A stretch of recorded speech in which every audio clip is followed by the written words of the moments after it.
How do you read candlestick charts with zero experience in trading? It's actually simple. Let me show you.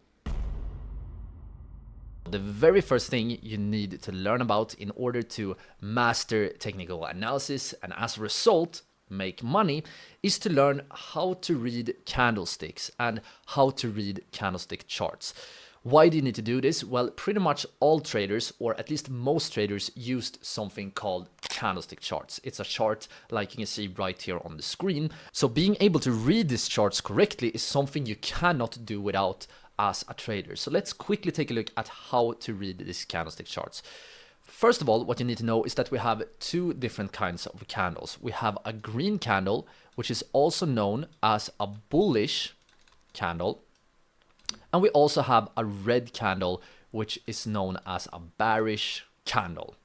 And what you need to know here is that for the green candle, what this means is that the price has been going up during this period.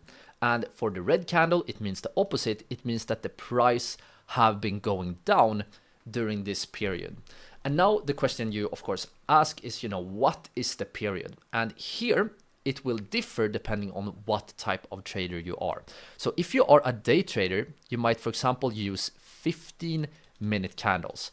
That means that every candlestick represents 15 minutes. So if this green candle, let's say that the candle starts at 11, and if we use a 15-minute candle, it means that the candle ends here at 11:15.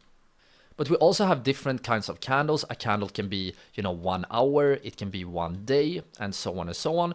But now, to make it simple, let's just think about that these candles are 15 minutes. So for the green candle, the candle starts right here, and this is known as the open. So the candle starts down here, and during the candle, it pushes up all the way up here. This is known as the close. So during the candle, the price goes from the open to the close. But you can also see that we have two more points here. We have something down here, which is called the low.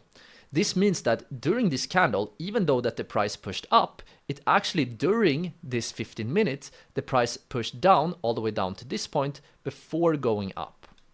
And as you might have guessed, the other point right here is simply called the high.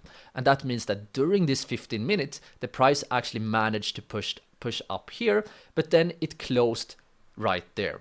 And the opposite is of course true for the red candle. During this candle, the price pushed down. The price started right here. We can just write an O for open. It ended down here. We can write a C for close. And we have a low down here. So this was the lowest point the price reached. And we have a high up here. And to make this much more clear, let me actually show you guys how the price could have moved in this green candle. So let me actually delete some stuff so you can see it very clearly. We don't need this. So for example, this green candle started, remember the open is right here. So it started right here, but during the candle, the price pushed down to a lowest point down here. So it might have moved something like this. Then it pushed up to a highest point all the way up here, and then it closed down here. So this is one way how the price could have moved during this green candle, but it doesn't have to move this way. It could have, for example, open up here. It opens at the same level, but all we know is that the lowest point is down there. So the price maybe started by moving up, then moved down and hit the low. Then it might have moved something like this, up here, up there, and then close down there. So this is another way how the price could have looked like. All we have here are the 4 data points. And to become a master in technical analysis, this is something you need to have in mind. But right, guys, so now I already want to jump into one of the most important things to learn in technical analysis. This video was actually just a very short clip from our full technical analysis trading course right here on YouTube. To watch the full course, all you need to do is to click or tap on the screen right here. I hope to see you all over there very, very soon.